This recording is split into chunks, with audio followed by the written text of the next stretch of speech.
हुआ तो सागर में प्रश्न आया कि चुनौती किसे कहते, चुनौती बताओ। तो सागर का 3 बत्ती पर रहने वाला चंगीलाल,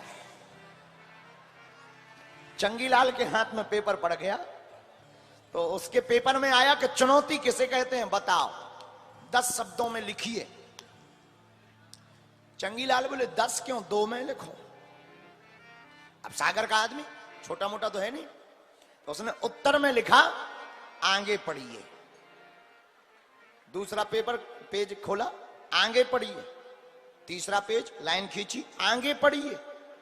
सबसे लास्ट का पेज जब उत्तर पुस्तिका का आ गया तब उसने लाइन में लिखा, आपने कहा मास्टर चुनौती किसे कहते हैं, उत्तर तेरे बाप में दम हो तो पास करके बताओ चुनौती इसे कहते हैं।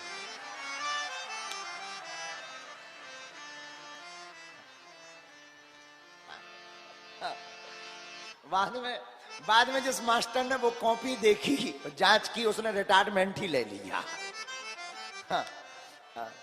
तो सागर का आदमी साधारण नहीं होता। ऐसे ही एक बार और हमें याद आ गई तो कह दे। फोकटलाल के स्कूल में चंगीलाल पढ़ रहा था।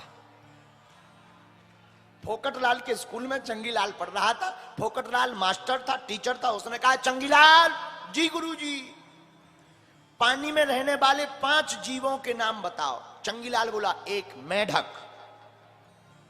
मास्टर बोला 4 और। बोले मेढक का बाप, मेढक की मताई, मेढक की बहन और मेढक का भाई।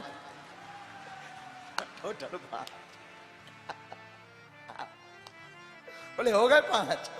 उस दिन के बाद फिर मास्टर ने पढ़ाना ही बंद कर दिया, इस्तीफा दे दिया। कि बोले तुम सागर के? बोले हम सागर के। बोले अब क्या पढ़ाना, हो गया काम। बोले हम भी सन्यासी लेंगे अब। तो हमने बाद में पता किया कि वो बागे सुधाम आया था अर्जी लगाने, और उसी मास्टर की करामात है कि हम सागर आ गए। ये तो विनोद है, विनोद की बात है, आप इसे बहुत गंभीर मत लेना। सागर के लोग बहुत अच्छे होते हैं, 10 बजे रात को भी कथा सुन रहे, इससे अच्छे क्या हो सकते हैं। सच में अच्छे होते हैं, हम बुराई नहीं कर रहे हैं, क्योंकि अभी 3 दिन हमें रहना है। 3 दिन यही रहना कि पता चले टमाटर घले। वैसे ही अब हम लफड़े में रहते ही हैं। एक व्यक्ति ने हमारा नाम लिखा है, एक बहुत पत्रकार है, हमारे मित्र हैं, उन्होंने हमारा नाम रखा विवादिक बाबा।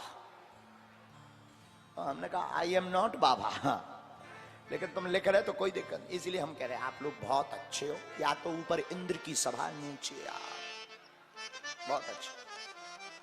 तो कुछ ही देर में ठाकुर जी का अवतरण महोत्सव मनाएंगे। भागवत में आगे नाम की महिमा आई। अजामिलोपाख्यान से नाम की महिमा सिद्ध होती है। एक अक्षर में समझो, राम से बड़ा राम का नाम है? राम जी से बड़ा राम का नाम है। अच्छा, राम जी के नाम की महिमा तो राम जी खुद नहीं जानते। हम लोगों की छोड़ो, राम जी भी अपने नाम की महिमा नहीं जानते। इसलिए गोस्वामी जी को लिखना पड़ा, कहो कहां लगी करो बड़ाई, राम न सके नाम गुण गाई। भागवत भी कहती यत फलम नास्ति तपसा न योगेन समाधिना तत्फलम लभते सम्यक कलौ के सब कीर्तना। नाम संकीर्तनम यस्य सर्व पाप प्रणाशनम प्रणामो दुख समनस्तम नमामि हरिपरम। हर नाम, नाम की महिमा कोई नहीं जानता, राम जी भी नहीं जानते। इसका एक उदाहरण सुनो। राम सेतु बन रहा था, पुल बानर भालू सब मेहनत कर रहे थे। राम जी ने सोचा हमारे नाम से तो पत्थर तैर ही रहे हैं, जरा हम देख लें कि ही जो है हम अगर पत्थर को पानी में डालें तो क्या होता है। लेकिन अगर सबके सामने डाला, कहीं पत्थर डूब गया, नाक कट जाएगी। तो राम जी ने सोचा एक काम करें, जरा दूर जाते हैं समुद्र के, और दूर जाकर के किनारे में पत्थर को छोड़ेंगे, और अगर नहीं डूबेगा ना तो हम भी कुछ 2-4 पत्थर डालेंगे। राम जी गए किनारे में, और किनारे में गए, राम जी ने अगल बगल देखा कोई है तो नहीं, अरे कोई नहीं है, अकेले ही है। राम जी ने एक पत्थर लिया और जहां समुद्र में डाला, सोई पत्थर उड़ गया, डूब गया। राम जी बोले हे भगवान, हमारे नाम से तैर रहे, हम जिन्हें डाल रहे वे डूब रहे। चलो कोई बात नहीं, डूब गया तो कोई दिक्कत नहीं, कम से कम किसी ने देखा तो नहीं। तब तक हनुमान जी बोले जय सिया राम। राम जी चौंक गए। राम जी बोले हनुमान जी तुम? हनुमान जी बोले जी तुम कहां? बोले जहां आप हम वहां। राम जी बोले तुम कहां? हनुमान जी बोले जहां आप हम वहां। राम जी बोले तुमने कुछ देखा तो नहीं है? हनुमान जी बोले हमने छोड़ा ही नहीं है कुछ। राम जी बोले सब देखा? बोले पूरा A to Z पूरी पिक्चर वीडियो बनाई हमने। राम जी बोले देखो एक बात बोले, तुम हमारे अपने हो, किसी को बताना नहीं। हनुमान जी बोले क्या? किसी को ये मत बताना कि हमने पत्थर छोड़ा था वो डूब गया। हनुमान जी बोले हम तो कथा कर करके गाएंगे। आप कह रहे बताना नहीं, हम तो कथा करके बताएंगे, शोर मचा मचा बताएंगे। राम जी बोले वाह ऐसा मत करना हनुमान, ऐसा मत करना, हमारी बेइज्जती नहीं हो जाएगी। हनुमान जी बोले सरकार कैसे? बोले वाह लोग कहेंगे नहीं कि राम जी ने पानी में पत्थर डाला वो डूब गया। बोले सही बात तो है। राम जी बोले बात सही क्या है? हनुमान जी बोले बात सही ये है कि जिसको आप पकड़ करके छोड़ दो वो संसार सागर में डूब ही तो जाता है। जिसको आप छोड़ देंगे नाथ वो कैसे पार होगा? वो तो डूब ही जाएगा। अब एक दूसरी कथा सुनो। आहा, हमारे बहुत ही प्रिय गुजरात के एक मित्र जोशी जी हमको एक कथा सुनाए थे, वो हमें बहुत अच्छी लगती है और हम हर 2-3 कथा बाद उसको बोल देते हैं। गुजरात के एक मित्र हमारे जोशी जी, उन्होंने हमें एक कथा सुनाई। गुरु जी आप लोग भी सुनना, राम नाम की महिमा पर। जब भगवान ने पुल बना दिया पत्थरों का तो लंका में न्यूज चली ब्रेकिंग कि वो दोनों राजकुमार बड़े चमत्कारी हैं, पानी में पत्थरा तैरा रहे। तो जितनी सेना हती रावण लोग गई, बोले सरकार अब हमारी तरफ से इस्तीफा है। रावण बोले कहां जा रहे? सेना बोली दूसरी पार्टी में। रावण बोले क्यों? सेना बोली क्या मरने आए? वे दोनों इतने जादूगर हैं कि पानी में पत्थरा तैरा रहे नाव जैसी, और अगर दोनों लंका में आ गए और कहीं उन्होंने पत्थरा बरसवा दिए तो जिंदा नहीं बचेंगे, कौन मरे? रावण बोले पागल हो। सेना बोली क्यों? बोले अगर वो पानी में पत्थर तैराते हैं तो हम भी तैरा कर जानते हैं।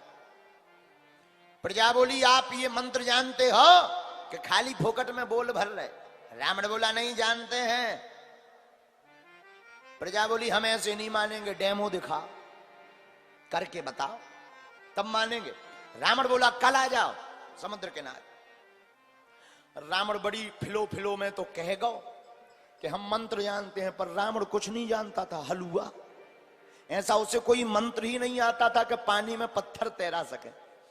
तो रावण ने सोचा कोई दिक्कत नहीं, हमारे 20 हाथ हैं, ट्रिक करेंगे, कोई धीरे से चुपके से एक हाथ नीचे करेंगे पानी में और ट्रिक दिखा देंगे, देखो ये तैर रहा, बस बच जाओ। दूसरा दिन हुआ, लेकिन जिसका राजा मूर्ख हो प्रजा तो और मूर्ख। रावण ने कहा पत्थर ले आओ। प्रजा ने पूछा एक दूसरे से कि ये बताओ उन्होंने कितने किलो के तैराए थे? बोले राम जी ने तो 100 किलो को। प्रजा बोली अपन 500 को उठा, क्या टेंशन है? और प्रजा भी मूर्ख, सीधो पहाड़ उठा ले आई, बड़े बड़े पत्थरा चट्टाने।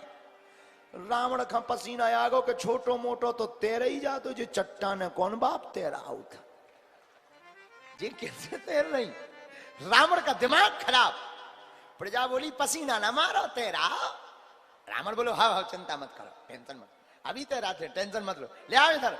किनारे पर रावण ने चट्टान को रखा, पत्थर को रखा, जितने मंत्र आते थे, जितना जटा टभी गलत जलप आता था सब सुना दिया रावण ने। अब बोले हाँ लगाओ हाथ। जैसे ही हाथ लगाओ सो पानी में पत्थर जाते ही उड़ गया डुप। प्रजा बोली लो ऊ कड़ियाओ मंत्र है। बड़े ज्ञानी बनते थे, बड़े चमत्कारी बनते थे, बा खुल गई पोल, वो डूब गया। प्रजा बोली है चलो चलो चलो। रावण बोले रुको तो। रावण को भी पसीना आ गया कि यार कहां से फंस गए बातों में। कई बार व्यक्ति बातों में फंस जाता है, झूठ बोलते ही जाता है, लेकिन रावण भी कम नहीं था। रावण ने सिर नीचे डाला और कोई मंत्र बुदबुदाया, और देखते ही देखते एक आश्चर्यचकित घटना घटी कि जो पत्थर डूब गया था वो नीचे से उठ करके ऊपर पानी पर आकर के भारी चट्टान पानी पर तैरने लगी। प्रजा ताली बजाने लगी, जय जयकार करने लगी, लंकापति रावण की जय हो। रावण वापस आया, शान के साथ अपनी मूंछों पर ताव देता हुआ और पसीना को पोंछता हुआ रावण 20 भुजाओं को लहराता हुआ आया। वापस घर आया, शाम हुई, रात हुई, पत्नी मंदोदरी ने चरण दबाना प्रारंभ किया भोजन करने के बाद। और पत्नी मंदोदरी कहती है, महाराज नाथ, तुम आप हमारे पति हो, क्षमा करना, मैंने सुना आपने आज पानी पर पत्थर तैरा दिए, और मैं आपको जानती हूं कि आप एक भी मंत्र ऐसा नहीं जानते हो, या ऐसी कोई भी आपके पास सिद्धि नहीं है जिससे आप पानी में आप पत्थर तैरा सको।